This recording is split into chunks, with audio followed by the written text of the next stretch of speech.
Daddy Ed here. Join me along with Brett the Hitman, Easy E on the Bottom Line Show.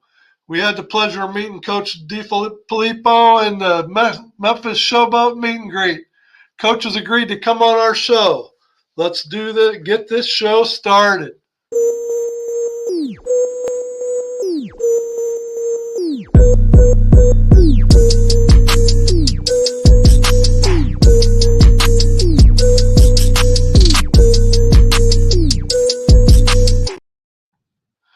Good evening, Hey, everybody.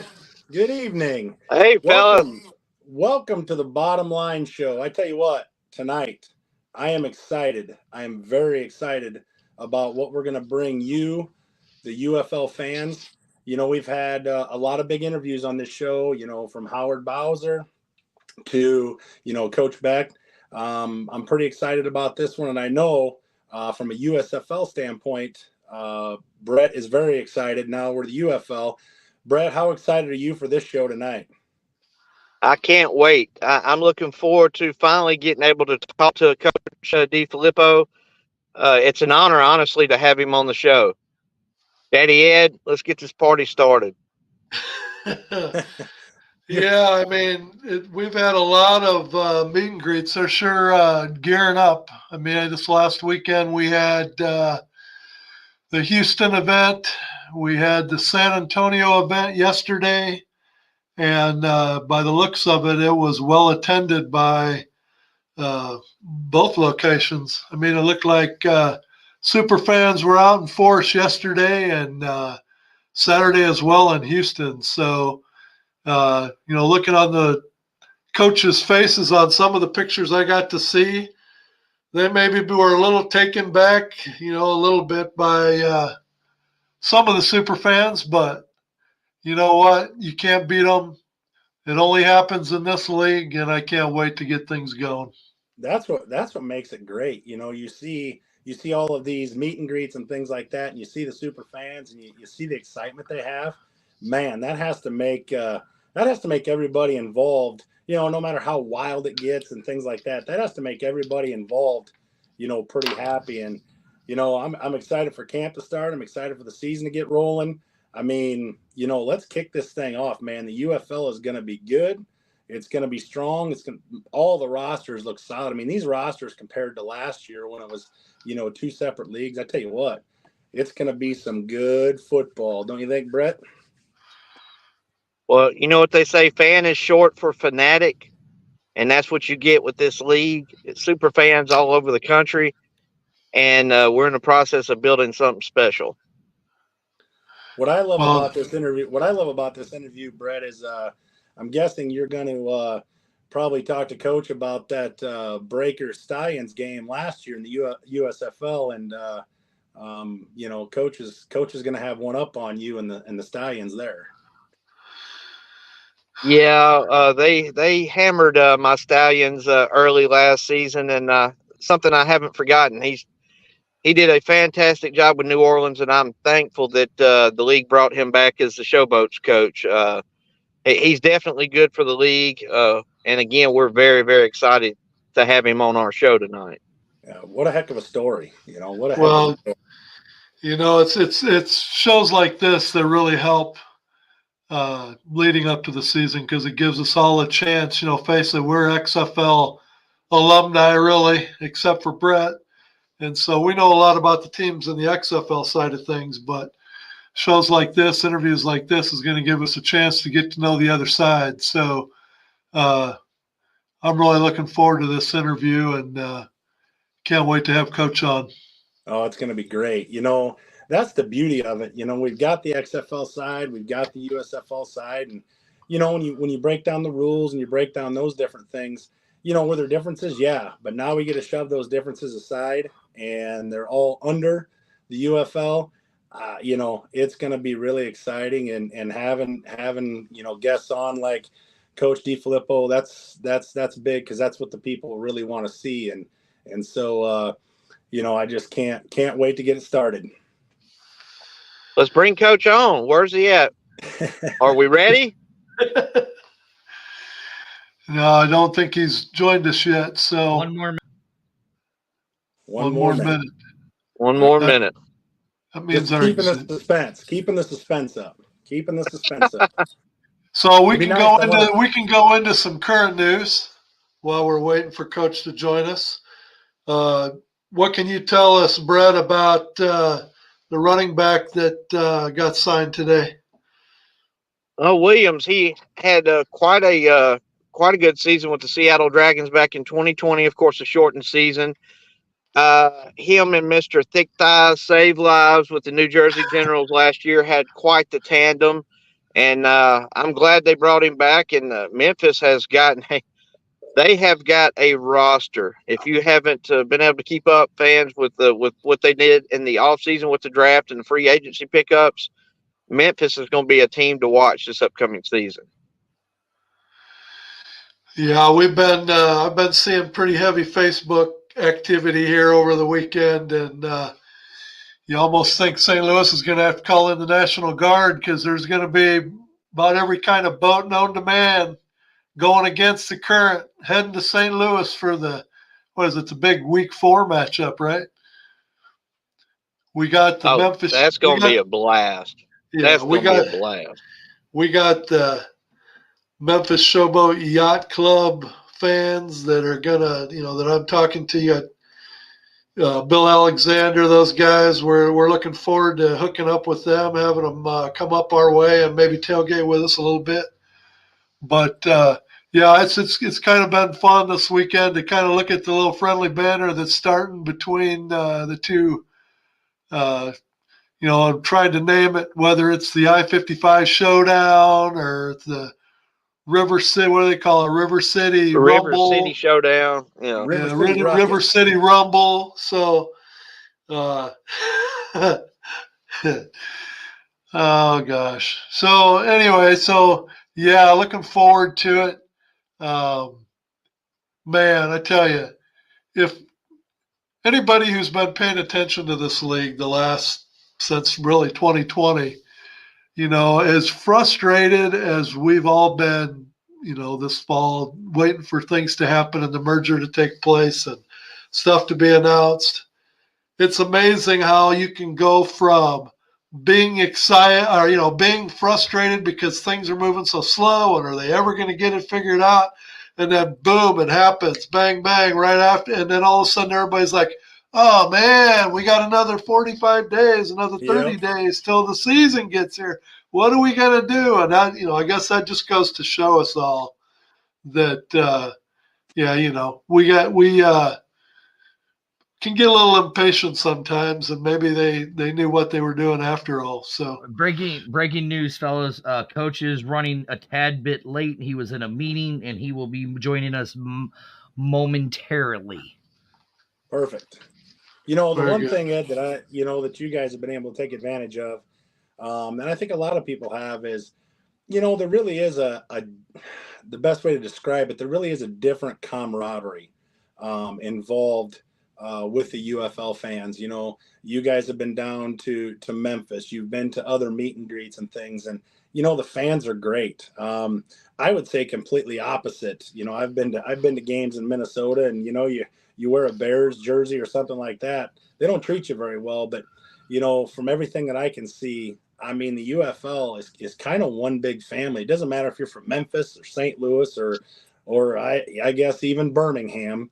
It just seems like everybody is, everybody's on board and everybody's pulling the rope in the same direction as fans. And I tell you what, when you have that really is a strong pulse, for the league going forward. So, I mean, that's what makes it exciting for me as well. Yeah, I see we got Mike joining us again from Detroit.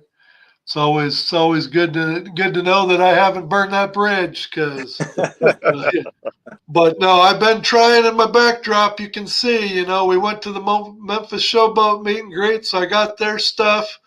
The Houston Roughnecks had their meet and greet, so I got the Big Rig Rockers sign mask over here, and I got the Houston Roughneck flag. Man, spit it out. Then I got over here, I got the Brahma's beer. You can't beat that Brahma. I had some of that at the championship game last year, so I had to have that represent. And then, of course, Wild Sun Winery, our sponsor, got a little bit of their stuff going on. But there is the hat right here. It's got DeFILIPPO and Moose Johnston's signature on there. So I figure I'm going to be able to retire. I can get together with my financial planner, because with that piece of memorabilia right there, I may be able to cut a year off my retirement. There you go. There you go. That's right. That's right. I saw today at the start of the Daytona 500, Dwayne "The Rock" Johnson was there, and he was sporting his UFL coat, man, had all the teams, had I believe the 4 XFL teams down his left arm and the 4 USFL teams down his right arm. So, he's been out there repping it and stuff. And I just think that, man, I really do truly believe that this league is really going to make a great go of it. People are going to see what kind of great football it has to offer. And you're going to see more and more people. I just saw, I think it was yesterday, St. Louis opened up, is it 10 more sections, Ed? Would you know? Yeah. 10 more sections. 10 more sections. They're hoping There it is, that right there. Yeah, they're hoping that well, we'll see. They're hoping that they can hit 50,000 for the opening home game, but MLS soccer has a home game at the very same time that's literally 5-6 blocks away from the Dome. So we'll see how impressive would that be to pack 20 to pack 20 plus at MLS soccer game for St. Louis City at the same time you've got the Battlehawks drawing 50 in the Dome. I mean, that would be a pretty good representation of St. Louis, wouldn't it? I can't wait to be there for that first home opener, man. I think it's gonna be wild, man. I think it's gonna be wild. And it's 40 days, isn't it? 40 days to kick off. Yeah. Yeah. Yep. Yeah. You have no idea. You have no idea what you're in for. What about that jacket today? What about that jacket, fellas? Did you see that jacket that The Rock was sporting? That was pretty sweet. Did you see the back of that with the big UFL logo on the back? Yep. He was rocking They it need today, to put man. that in the store. We need some new merch. That was pretty sweet now. I doubt that was pretty nice. Anybody but The Rock can get, but it was pretty sweet today. Yeah, that's one of those. I believe that's probably one of those custom coats. Yeah. Uh-huh. Yeah, definitely. Good evening, Michael. Well, it had his name on the front. Yes. Yeah, it's definitely custom. So yeah. But yeah, I mean, just seeing all the things pop up with there's a good look at it right there. Yeah, look at that. Oh yeah, I like that. Custom leather, baby, with all the teams down both arms and big UFL on the front and back. I mean, it was pretty sweet. I noticed that right off the bat. So I'm looking forward to the season. Looking forward to everything that's going to come with it, because I think it's going to be some great football as you see these rosters start to shape up. And just the whole unfortunate thing about it, I think we've talked about it in other shows, was there's going to be some good football players potentially not make rosters. Right. I really do think that there's going to be some players that get cut. You're going to be like, holy cow, that guy got cut, or that guy's out there, and we've talked about expansion before and stuff like that. It's kind of like you got to crawl before you walk before you run. But, there's going to be some good players out there that may not end up on a team, or, barring injury or whatever. It could be tough for them to make it. So I think, it's unfortunate, but at the same time, I think that means that the quality of play on the field is going to be phenomenal. Absolutely phenomenal. Yeah, I'd be curious to ask Coach too, what he sees between last year and this year. This was his initial day one at the camp, just to see what difference there was in just the skill level that was out on that field. It had to be phenomenal.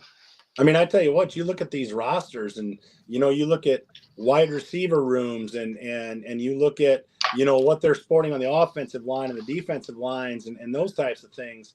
I tell you what, we can sit here and look at the Battlehawks wide receiver room, but they're not the only one with a wide receiver room. I mean, it's pretty stacked across the league, and I think it's going to be some phenomenal football. And when people actually see that, now with being on regular TV for the most part. I think we talked about it before. St. Louis has 8 out of 9, on Fox or ABC. That's going to be huge, man. It's going to be huge.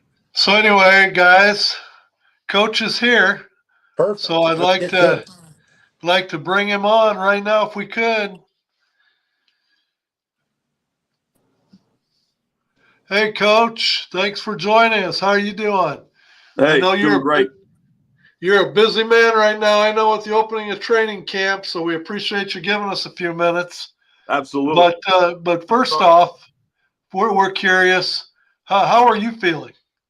I appreciate you asking. I'm feeling really good, really good. I just had a 16.5-hour drive from my house in Florida, and so that was fun. And, I was on my college football coach for 2.5 hours last night. I hadn't talked to him in a while. So it always when you drive in the car for the friends. Yeah, Coach.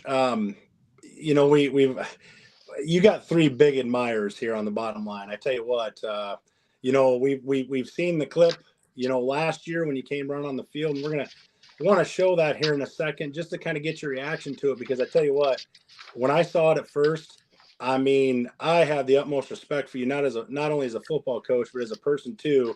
That had to be something, a really emotional time, not only for the game of football, but for you personally. So we'll run the clip and then we'll get your reaction on the backside of that.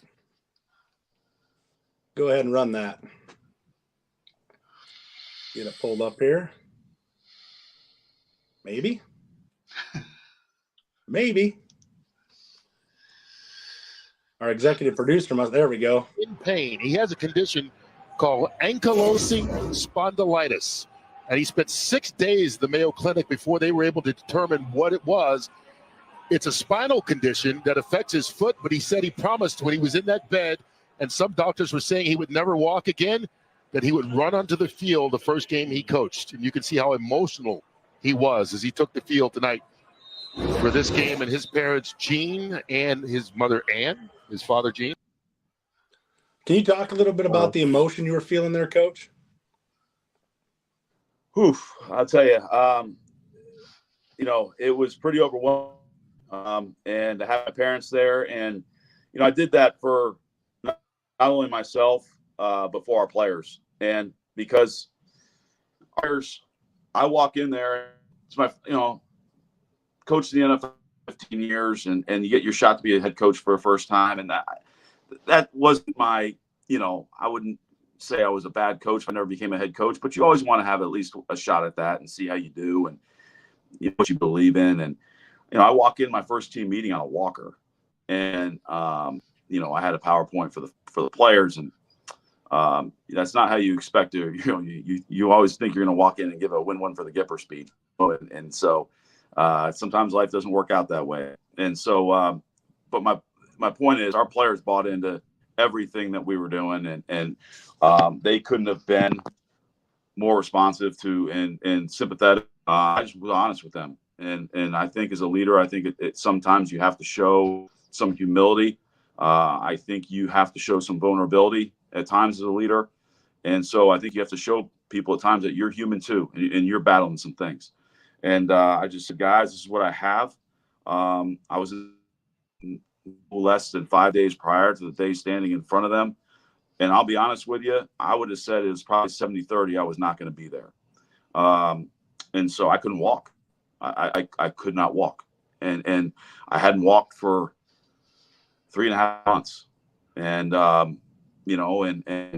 but I found a way to get there, and I was wearing a boot and a walker, and I was on a scooter and all that, and those guys couldn't welcome me with any more open arms than they did, and I said, I'm going to do this, and I did it to prove the doctors wrong when they told me I was never going to walk without a walker or crutches or unassisted. I was like that. I said, tune in to 7 o'clock on Fox on this date, because you're going to see me run out of that tunnel.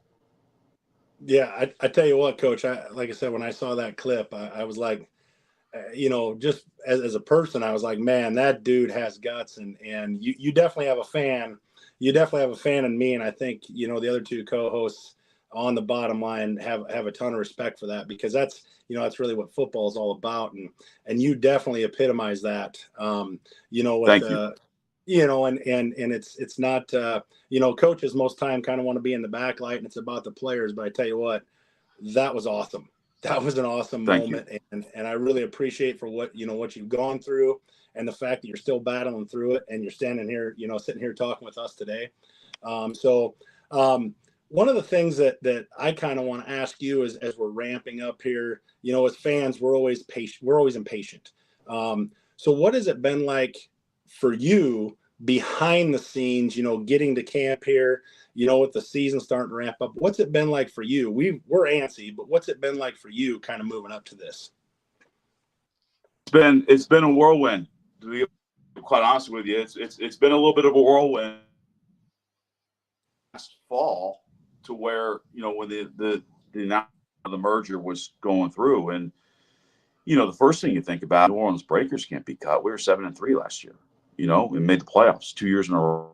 And I wasn't there year one, but you know, we had the second best league. And the more I started talking to some of my buddies that are in that mergers and acquisitions field, they're like, John, this is going to take so many twists and, you know, the Congress figures it out, and the league figures it out, figure this stuff out, twist turns.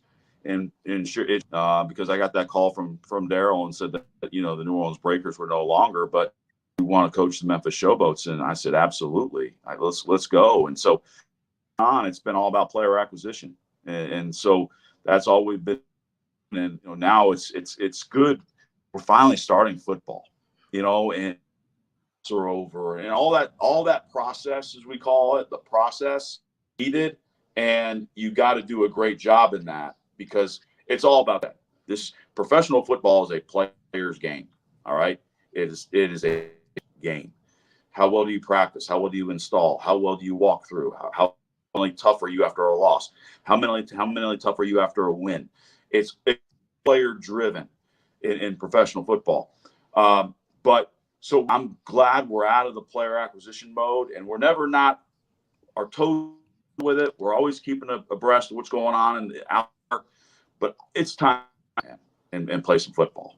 It's time to put our hard work to and let's go. Let's go. And you know, myself and Phelps are really the only two guys in our league that kind of are going in this thing. Like I feel like I'm in the exact spot as I was with the New Orleans Breakers last names, but they're just names. Like you haven't gotten, you know, coaches put your hands on guys yet, you know? Right. And so we opportunity where in the NFL, if you're a new coach, you have OTAs, you have blah, blah, blah, blah, all the whole deal.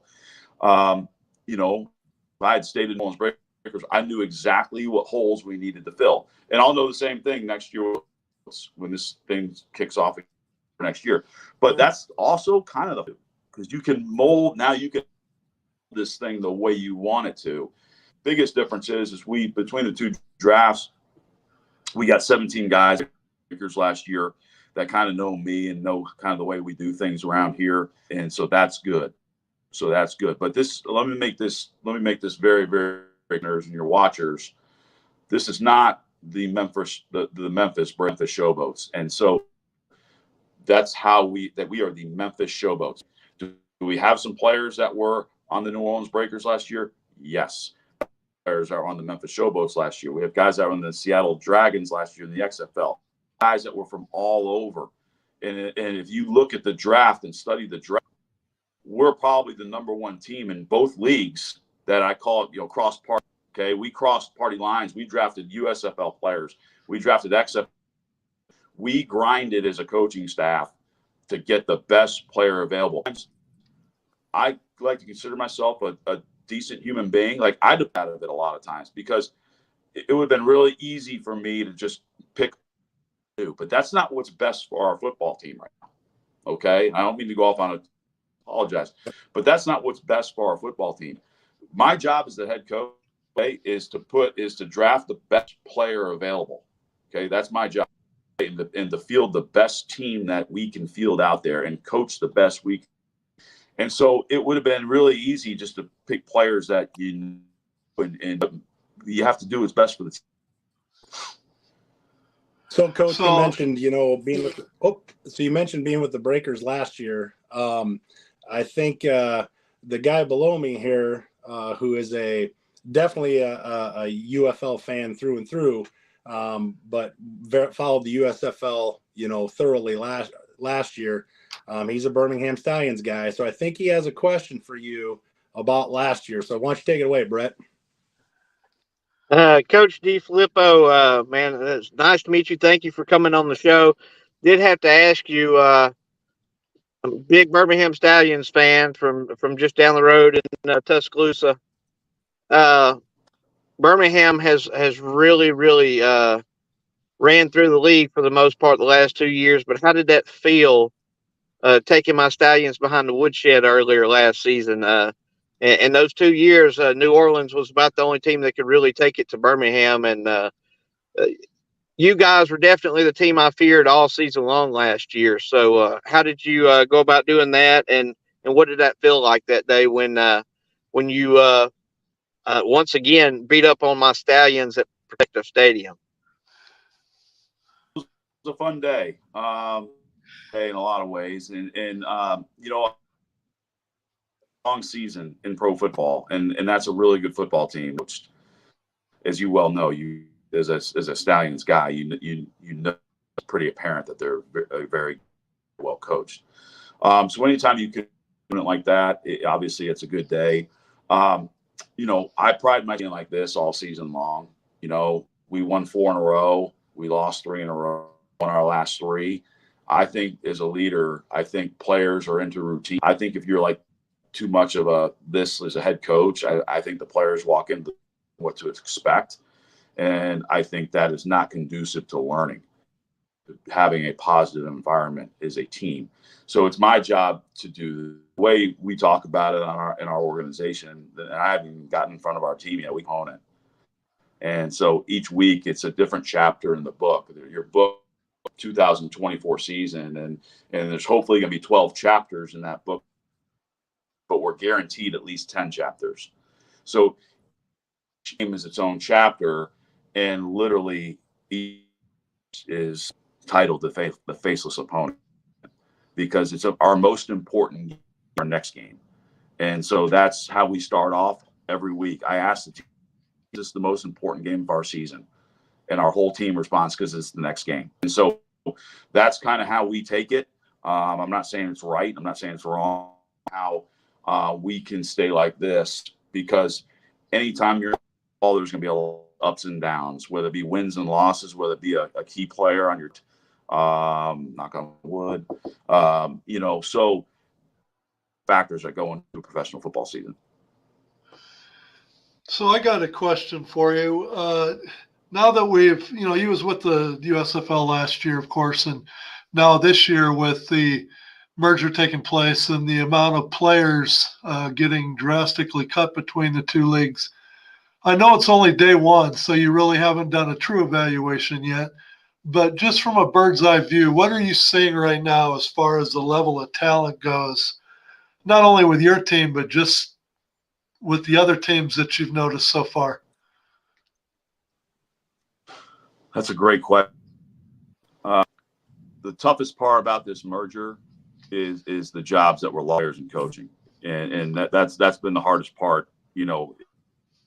This whole thing involved. Because there's a lot of good coaches, and there's a lot of good players that aren't going to be playing, or maybe not until midway through the season if there's an injury. So that piece has been difficult. That being said, okay, for the longevity we're trying to do, okay, I think it's a very positive thing, because the level of play is going to go up when you have less jobs and you get the better players playing against each other. So it's a double-edged sword, unfortunately. It really is. But unfortunately, at the end of the day, football professional football is still a business, and that's part of the business is decisions. That all the people that are way smarter than me had to make, and is based on, in my opinion, the players that are still out there. I mean, there's good players that we have on our next man up list that you're like, wow, I can't believe this guy. But there's just only so many jobs to be had.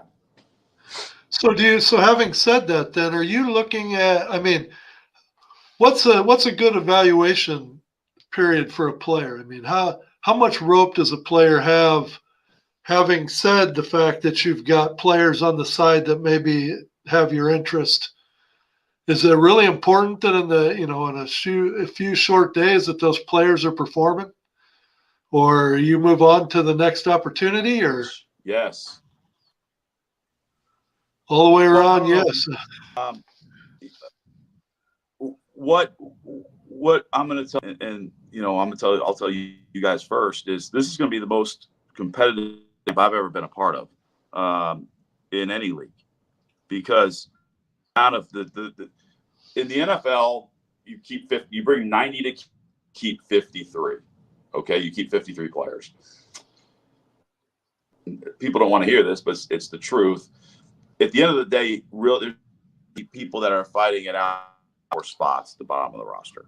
You already kind of set when you come into training camp, barring an injury, whatever. Here, I have no idea what it's going to look like when we have to cut down to 50. I could begin what this roster is going to look like. I think that's fun. But, my message to the players is you aren't allowed to have you're not allowed that day, because we don't practice time before we have to make those decisions. So you better bring it. That's okay. This is professional football. So you better bring meeting, walkthrough, practice, scrimmage. You better be ready to roll. And so that's just the reality of the beast. And so we have a fan that wants us to ask you a question, asking, do you think with the talent level right now, do you think people aren't really paying attention to what you guys did in the off season? I feel you have a lot of new talent to go with what you already have. I mean, have you had any thoughts? Has there been any?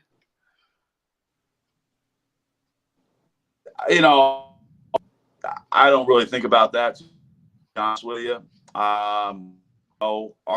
We like to do our talking on the field. There's going to be some good weeks, bad weeks, and we're graded. It's very football. You're either get an A or you get an F. There's no B's, C's, or D's. Win or you lose. And so, I know a lot of that talk. I really don't. Okay. Then it's on us to prove people wrong. And so, if that's, then, I hope we play with a chip on our shoulder, whether we're picked to win it or last. Well, Coach, I know we only have a few minutes left, but I had one last question for you that I wanted to get your thought on. We want to thank you for coming on the show. By the time camp is over and you have put your stamp on the Memphis Showboat team, describe the characteristics of your team that you can tell the Memphis fan base that they'll know without a doubt this is a Coach DeFILIPPO team. What characteristics are passion, energy, and swagger. Passion, swagger. That's what we're about. That's what it's about. We have passion about everything that we do, from to showing up on time. Okay, we have passion in every thing we do. We do everything with a lot of energy. Yeah. I don't know of any profession that if you can just loll behind a desk all day and crunch numbers, you can do that. I don't know. I'm glad I don't have that job.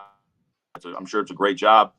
But I want to the field. We're gonna have music playing at practice, like loud, and then we're gonna play with some swagger. Okay, we're gonna play with some swagger.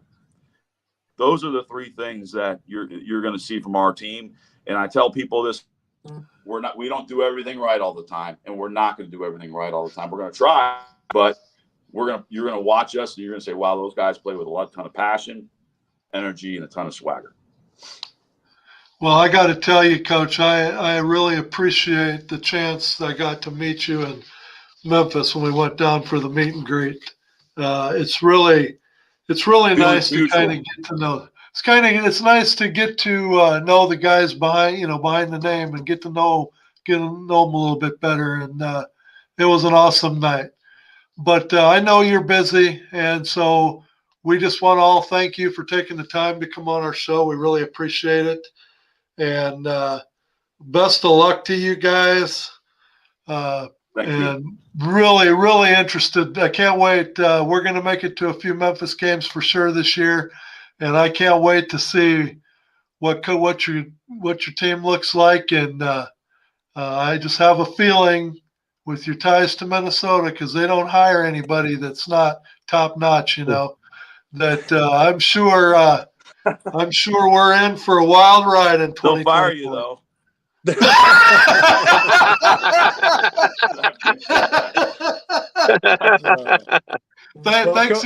Thanks again, Coach. We really appreciate Hey, you coming thanks, on. Coach. Good luck this season. Thanks, Coach. I appreciate it. Appreciate your time. Have a good one. You bet. I had to. Man, I tell you what, I'm not going to lie to you. I want to strap the pads up and play for that guy. Yeah, That's what I was thinking.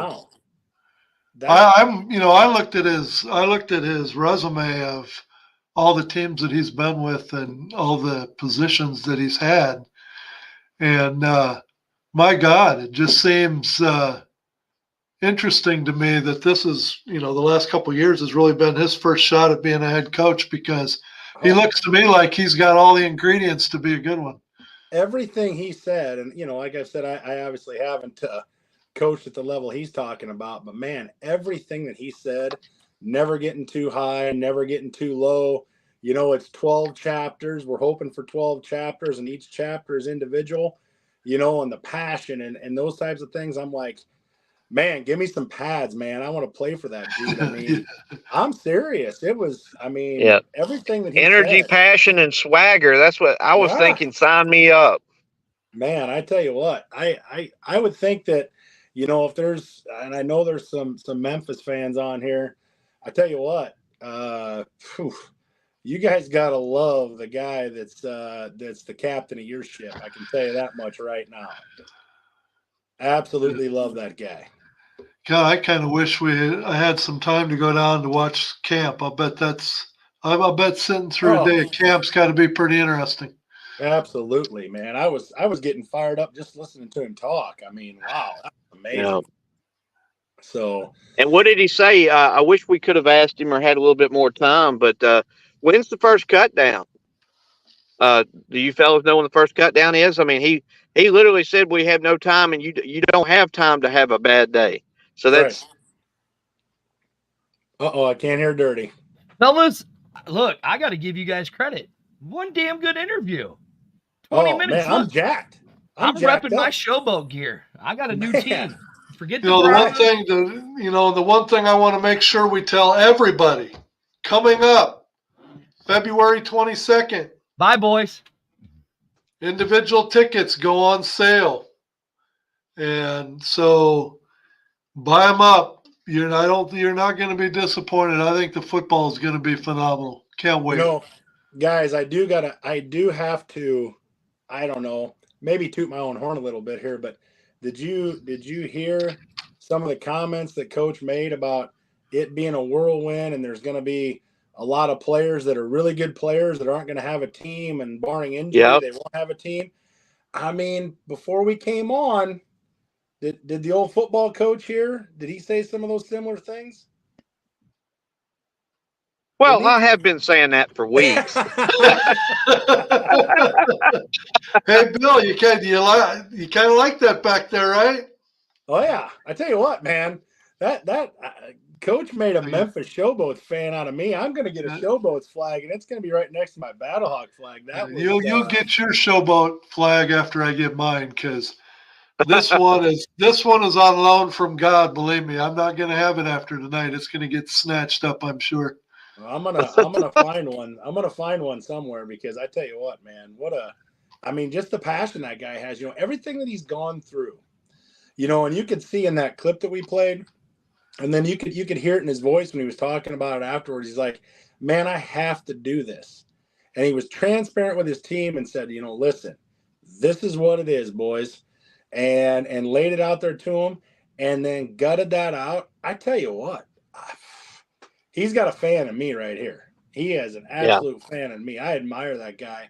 Again, not only from the football side, but man, on a personal level, that guy, I want to put the pads on, man. I want to put the pads on that guy. Yeah, you can't help but pull for Coach Flip. You can't help. I mean that was really good stuff. That was a privilege having him on the bottom line for sure. Oh man, I tell you what. It's really too bad. It's really too bad that the Battlehawks and the Showboats aren't in the same division, because as you look at teams, there's a lot of, to me, every good rivalry isn't. I mean, without respect, it's really not a rivalry as far as I'm concerned. But you got to think. Too bad we can't play 2 times a year, so the I-55 Showdown wouldn't be at each location. But I think week 4 we're in for quite a game. It's going to be really all of them across the board. I mean, there's a case to be made every week. I mean, we may have 8 teams that are all hovering around 500 for all we know, because I just think the talent's going to be top notch. Well, and Coach said it too. He goes, there is a ton of talent across this league. He said himself, the level of play, he believes is gonna go up some notches, because as you look across these rosters, across the board, as we talked earlier, you can't just say, well, the best wide receiver room goes to St. Louis, for example. I'm telling you what, if fans are not getting excited about this, ooh boy, they are missing out. And when you hear guys interviewed, like Coach DeFILIPPO, oh man, like I said, I want to play for that dude. And Memphis Showboat fans, you are in good hands with Coach DeFILIPPO. Absolutely. I promise you. When we were at the meet and greet, and they had Coach up front talking to the fan base, it was really interesting. I'm kind of a crowd watcher more than just focusing on who's talking. I kind of read the room a little bit, so to speak. And I tell you what, I think he won over a lot of people that night, because you watch as everybody's head as he's talking about the upcoming season and what's going to happen and what kind of team they're going to have and everything. You just see them; they're all shaking their head like they're buying in. So I tell you what, I think it's going to be outstanding. Yeah, it's going to be a great season, fellas, and we're getting close. We're getting close, just around the corner. We're still not close enough. 45, was it 40 or 45? 40. Oh, still seems 40 like today. forever. We're getting there. Still seems like forever. Oh man, I tell you what, guys, that was fun. I mean, it's it just shows you, if people who are the casual, UFL fan, or maybe they watched a few games from the USFL or the XFL or whatever. I mean, you see the quality of people. I mean, this is not, I wouldn't call this a B league or a G league or whatever you want to call it. There are some very quality people, and you guys just got to hear from one of them. There are some quality people in UFL, and I think it's those quality people that are going to put a product on the field that, man, I mean, I'm going to be excited for every Saturday, every Sunday, watch one game. If I got a DVR another, whatever, and watch it after. But I mean, these guys, there's a lot of quality guys across the league, and this level of play, I think is going to be phenomenal. I was watching the comment line, and I couldn't comment right away. But John made a comment on DC, kind of giving me the good old-natured ribbing about trying to keep Abram Smith under 200 yards this year when they play the Battlehawks. And I tell you what, I got nothing. And, really all I can say, the only crown jewel of that day, because I was at that game and I remember it like it was yesterday, he was my number 1 draft pick for running back in my XFL fantasy league. So even though I had to watch with great disappointment. I also got to watch with great joy. So, Listen, that's the biggest thing. That's the biggest thing that, I mean, I actually had to quit playing fantasy for a while because, you can't be really a Bears fan if they're playing, name your team, and you got a wide receiver on the other side, because I found myself all the time saying, well, I hope he catches 110 yards and 2 touchdowns and they lose by 3. I mean, so I just had to Right. quit playing because it was just so mind numbing to me, as to who to root for and what to root for. So, I mean, I'm a Bears fan through and through, so fantasy was killing me on that because the Bears haven't been very good for a long time. But I mean, well, as the season draws near, you start seeing all these preseason polls that, that people put out on Facebook, and they're ranking the teams and all that stuff. At this point, it's impossible to rank anything. And, No. I mean, it's dang near I'd like to impossible. touch on what Mike is talking about in the comments. Yes. Unrealistic, I would say yes, but now keep in mind, this league doesn't succeed without the other 7 cities and teams. And I feel we're all here. We're doing this show to help promote the league. So as long as Birmingham and Memphis and DC and San Antonio and Arlington, Detroit, all the other cities continue to improve and to grow their fan bases, we're okay with playing second fiddle, because you know what, the league will have stability and we'll be here for years to come. So 100%. you've got to clap and give it to St. Louis and their fantastic fans, but no, we're all in this together, and no, it's not a competition, because at the end of the day, we'll be competing on the field as long as there will be people watching TV and watching in the stands. Well, yeah, and talking to Brett's point there, I mean, it obviously it's probably going to be, maybe even baby steps for some of the USFL teams just based on the way it's set up. But I think, and to your point, I think that as people see the product on the field and they understand that, man, this is a good product, you're going to have guys saying, did you go to the Birmingham game? Did you go to the Michigan game? Did you? And they're like, no, what's going on? They are awesome, dude. Like, you got to get, I think as the league shows that the competition level is even ratcheted up from last year, that you're going to see those, fan bases, again, crawl before you walk before you run. I think it's unrealistic to compare everybody to St. Louis. St. Louis is a different animal when it comes to attendance and things like that. Right. But, the other teams, I think you're going to see increased attendance. And as the league moves along, as more people see it on TV, your ABCs, your Fox, and they're in those areas where they're able to get to a game, they're going to get to a game rather than watch it at home. I think that's going to be big. And again, unrealistic to even compare to St. Louis. That's the anomaly. Right. It was in the XFL, and it will be in the UFL, at least initially. I was going to, as we continue to talk about the fact that single game tickets go on sale February 22nd, I just want to talk about, last year, my daughter and Amanda and I decided we were going to drive to DC because we wanted to experience a game at Audi Field and see what the beer snake was all about and all that good stuff. When they tell you that the fans are on top of the field, that's no joke, because I don't know, I'm going to show my age, but you remember back in the days, The Price is Right, when they had the old guy doing the game where he climbed the Alps and whatever. Yeah. When you and he would go over. Yeah, when you climb the steps at Audi Field, you are literally climbing a ladder. Well, but I mean, to tell you, and so what was funny was we first started out, right?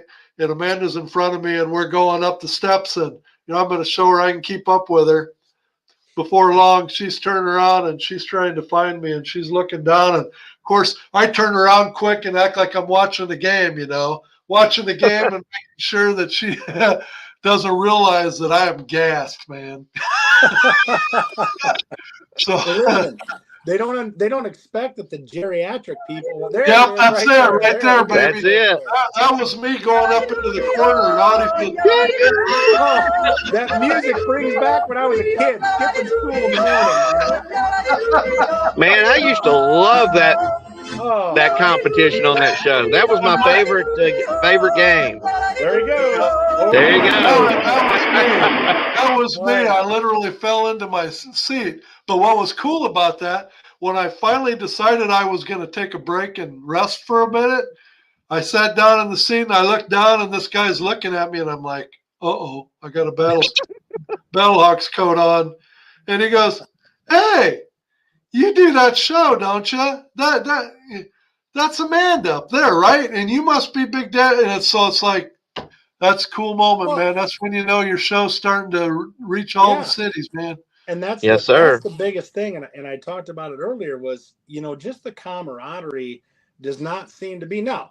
The league gets 5-10 years old. You may see a little bit of more of this rather than this. But I think, everybody that's really serious about, the UFL and being a fan of the UFL, man, you can come to St. Louis and come to the bottom line tailgate and we're all good, but you didn't do that in Minnesota when it was a Minnesota Bears game. Not every stadium is like the Bears, man. I mean, you don't have to fear for your life when you go to a game in most cities. Yeah, right. Yeah, I almost the last time I decided, I used to go to a bunch of Viking road games. It seemed like every game I went to was everywhere but Minneapolis. So I ended up in Nashville for a game, a Titans game.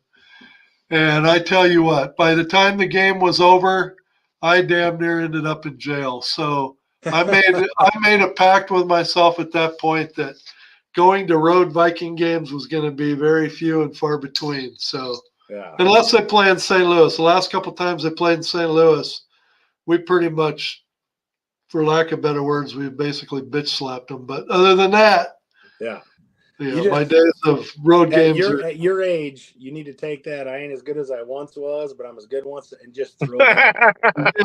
Just throw it away. I had that mentality in Nashville that I had one good one left in me till Mama Bear reminded me that she wasn't bailing me out. So yeah. But well, guys, anything else? I mean, I'm riding a high from Coach being on the show, man. I tell you what, that was great, and I hope everybody enjoyed it. I saw a lot of comments coming across, and I saw one earlier. You're right, Coach is a good dude, man, and the Memphis Showboats they're in good hands. Regardless of what happens, they are in good hands. That guy's gonna. I was kind of hoping we was going to get Bill Alexander to come on for a few minutes tonight. And I thought we were going to check out and see. I thought he made a comment or two. But I was going to bring him on and kind of get his thoughts for what he was thinking for the Memphis Showboats this year. But maybe we can get him on a later show if it's not going to work out. For, not knocking the previous regime in Memphis, but to go from Haley with his personality to Coach DeFILIPPO, it's almost like night and day.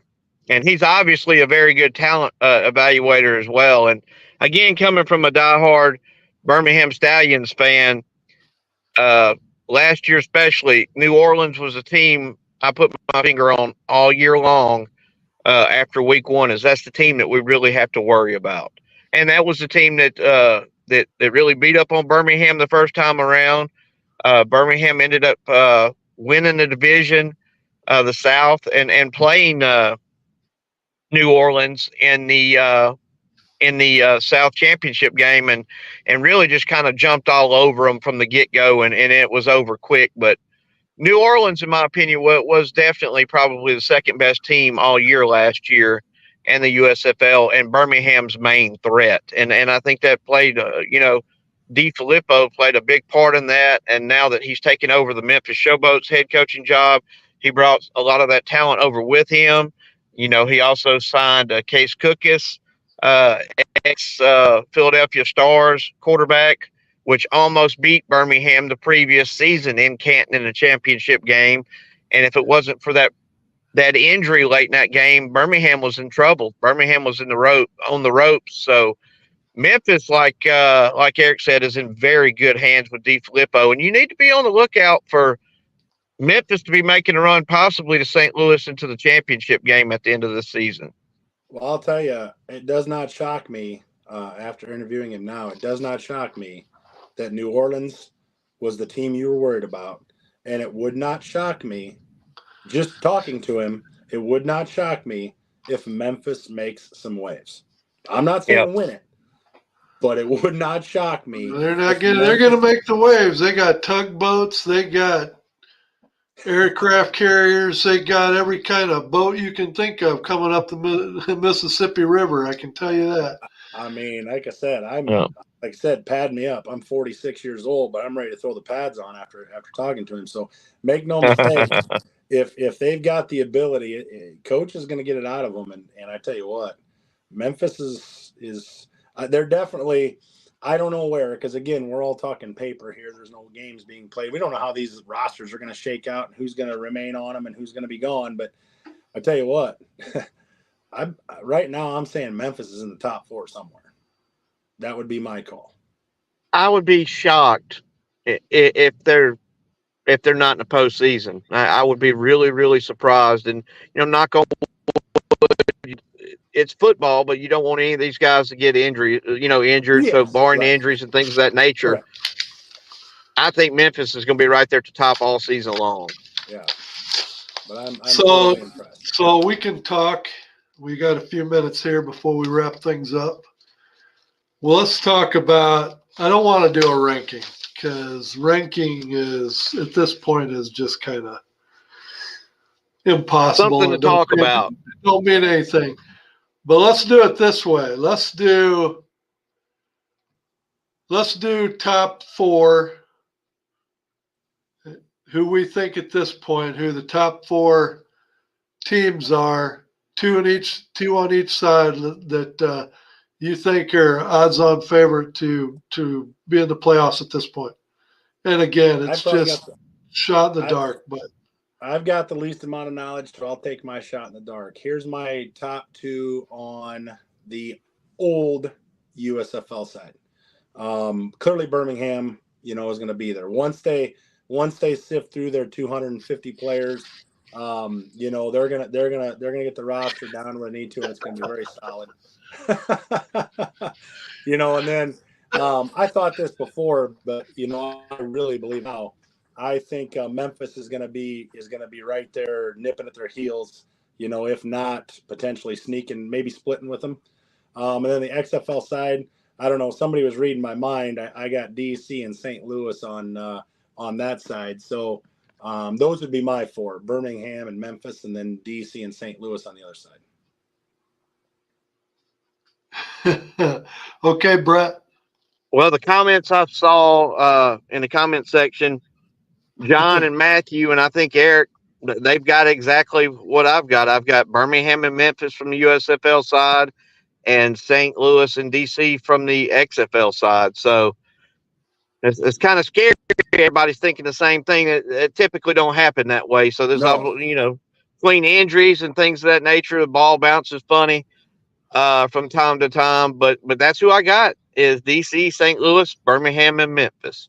Yeah, and I've got the same 4. The only thing that I would add would be at this point I can't rank the Battlehawks above DC because DC beat us twice last year, and granted the rosters are going to look a lot different, but they beat us pretty soundly when we were playing in St. Louis.